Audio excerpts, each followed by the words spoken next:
மாற்று குரல் வியூவர்ஸ்க்கு வணக்கம். நான் பியூட்டி தெரபிஸ்ட் வசுந்தரா. நம்ம நிறைய பேர் என்ன பண்ணுறோன்னா ஃபேஷியல்லாம் செஞ்சுப்போம். ஆனால் வீட்டில் ஹோம் கேர் அப்படின்றத ஃபாலோ பண்ணுறதில்ல. இங்கே கூட நிறைய பேர் வருவாங்க பார்லருக்கு ஃபேஷியல் செஞ்சுப்பாங்க. இந்த மாதிரி ஹோம் கேர் அப்படின்னு சொன்னோன்னா இல்லை எனக்கு வேண்டாம் வீட்டில் இருக்குது அப்படின்னு சொல்லிடுவாங்க. எதுவுமே யூஸ் பண்ண மாட்டாங்க. யூஸ் பண்ணாமல் விடுறதுனால சீக்கிரமே ஸ்கின்ல நிறைய ப்ராப்ளம்ஸ் வரும். ஏன்னா எல்லாமே ஹெர்பல் எக்ஸ்ட்ராக்ட்ஸ் கலந்தது தான். அதனால சேஃபாக யூஸ் பண்ணலாம். இப்போ நான் ஒன்றுனா உங்களுக்கு சொல்கிறேன். ஆவாரம் பூ அதிமதுரம் கலந்த சோப்.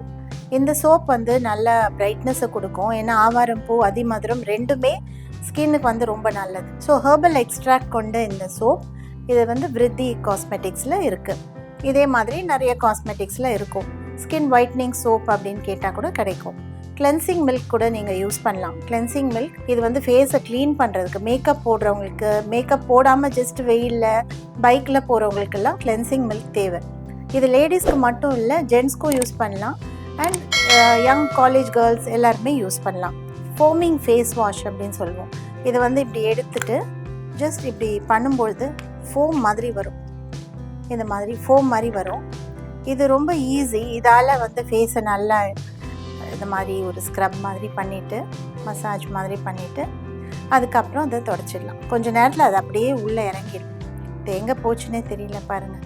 ஸோ இது ரொம்ப ஆயிலி ஸ்கின், பருக்கள் உள்ளவங்களுக்கு இந்த மாதிரி ஒரு ஃபோமிங் ஃபேஸ் வாஷை யூஸ் பண்ணலாம். அடுத்ததாக யூஸ் பண்ணக்கூடியது என்னென்னா ரோஸ் வாட்டர்.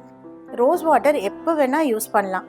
காலையில் வெளியில் போகிறதுக்கு முன்னாடி யூஸ் பண்ணலாம், வெயிலில் போயிட்டு வந்ததுக்கப்புறம் யூஸ் பண்ணலாம், நைட்டு தூங்க போகிறதுக்கு முன்னாடி யூஸ் பண்ணலாம், எப்போல்லாம் டயர்டாக இருக்கீங்களோ அப்போல்லாம் யூஸ் பண்ணலாம். ஃபேஸ்க்கு உடனே ஒரு ஃப்ரெஷ்னஸ்ஸு கொடுக்கும். ரோஜா எண்ணெய் இந்த தண்ணியில் மிக்ஸ் பண்ணியிருக்கு.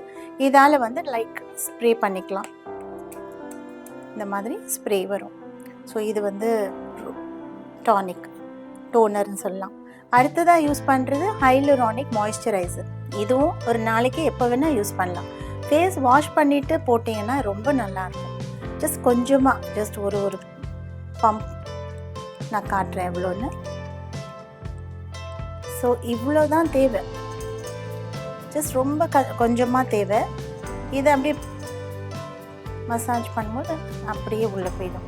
ஸோ உங்களுடைய ஸ்கின்னில் இருக்கக்கூடிய வாட்டர் அதை ஹோல்ட் பண்ணி வச்சுக்கும். அதனால் நீங்கள் என்ன தான் ஃபேஷியல் பண்ணியிருந்தாலும் டெய்லி கொஞ்சம் மாய்ஸ்சரைசர் யூஸ் பண்ணுறது நல்லது. கழுத்து கருப்பாகாமல் இருக்கும். முகத்தில் நெத்தி இதெல்லாம் சீக்கிரமாக டேன் ஆகாமல் இருக்கும். ஸோ மாய்ஸ்சரைசர் அப்படின்றத கேட்டு நீங்கள் கண்டிப்பாக யூஸ் பண்ணுங்கள். எல்லா டைப் ஆஃப் ஸ்கின்க்கும் இது யூஸ்ஃபுல்லாக இருக்கும். இது நான் இப்போ உங்களுக்கு காட்டுறது விருத்தியோட ஹைலூரானிக் மாய்ஸ்சரைசர்.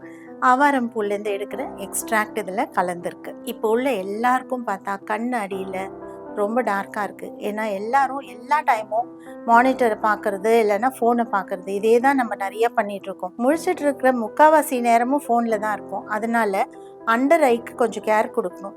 ஃபோனை அட்டென்ட் பண்ணுறது தவிர மற்ற டைமில் ஃபோனை எடுக்காமல் இருக்கிறது நல்லது. ஆனால் அது முடியலன்னா இந்த மாதிரி ஒரு ஜெல் க்ரீம் எடுத்து இந்த கண் அடியில் அப்ளை பண்ணிக்கலாம். இது எப்படி இருக்குன்னு காட்டுறேன். ஜஸ்ட் ரொம்ப நல்லாயிருக்கும். ஒரு பட்டர் மாதிரி இருக்கும். ஸோ இதை எடுத்து ரொம்ப கம்மி தான் தேவை. இப்போ ஒரு கண் அடியில் யூஸ் பண்ணுறதுக்கு இப்படி இருந்ததுன்னா ஜஸ்ட் அவ்வளோதான் தேவை.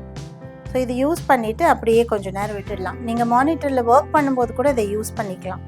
ஸோ தட் அங்கே கொலாஜன் பிரேக் ஆகாமல் இருக்கும்.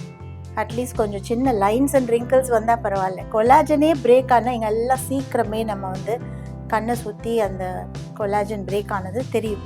அதனால் நீங்கள் அண்டர் ஐ கண்டிப்பாக மறக்காமல் வாங்கி யூஸ் பண்ணுங்கள். வெயிலில் போகிறீங்க, இல்லை ஃபுல் டே நீங்கள் ஃப்ரெஷ்ஷாக ஃபீல் பண்ணணும் அப்படின்னா இந்த மாதிரி டே க்ரீம் அப்படின்னு ஒன்று இருக்குது. ஸோ டே க்ரீம் போட்டுட்டு அது மேலே பவுடர் போட்டுக்கலாம், இல்லை ஒன்லி டே க்ரீம் மட்டும் போடலாம். இதில் ஒரு அளவுக்கு சன் ப்ரொடெக்ஷன் இருக்குது. 1.5 மணி நேரம் நீங்கள் வெயிலில் போயிட்டு வர வரையில் நல்லா உங்கள் ஸ்கின்னை ப்ரொடெக்ட் பண்ணும். இதெல்லாமே விருத்தி காஸ்மெட்டிக்ஸில் இப்போ நான் உங்களுக்கு காட்டிகிட்ருக்கேன். அதே மாதிரி நைட் க்ரீம், ஒரு 40 வயசுக்கு மேலே உள்ளவங்களுக்கு நைட் க்ரீம் ரொம்ப தேவையாக இருக்கும். இதில் கொலாஜன் கலந்துருக்கும். அதனால் இதை அப்ளை பண்ணும்பொழுது தொய்வு ஏற்படாமல் தடுக்கும். ஏன்னா நம்ம 40+ போகும்போது ஆட்டோமேட்டிக்காக ஸ்கின் கொஞ்சம் சேக் ஆகும். சேகிங்கை ப்ரிவென்ட் பண்ணுறதுக்கு நைட் க்ரீம் ரொம்ப தேவை. லேடிஸ், ஜென்ட்ஸ் எல்லாருமே யூஸ் பண்ணலாம். அதே மாதிரி ஜெல்ஸ்லாம் இருக்குது. ஜெல்ஸ் ஆக்னே ஜெல், நான் பருக்கள் உள்ளவங்களுக்கும் பருவுடைய தழும்புகள் உள்ளவங்களுக்கும் இது நைட் டைம் யூஸ் பண்ணலாம். இது வந்து ஸ்கின் ஃபேர்னஸ் ஜெல். இது வந்து சில பேருக்கு ஸ்கின் கலர் இம்ப்ரூவ்மெண்ட் வேணும்னு நினைக்கிறவங்களுக்கு இதை யூஸ் பண்ணலாம். ஸோ இந்த மாதிரி ஹோம் கேர் அப்படின்றது ரொம்ப முக்கியம். நீங்கள் ஒரு பார்லரில் போய் செய்கிற ட்ரீட்மெண்ட்டோடு கூட வீட்லேயும் எப்படி ஃபாலோ பண்ணுறது அப்படின்னு பார்த்து வச்சுட்டு அதை கரெக்டாக ஃபாலோ பண்ணுங்கள். கண்டிப்பாக ரொம்ப நல்லாயிருக்கும்.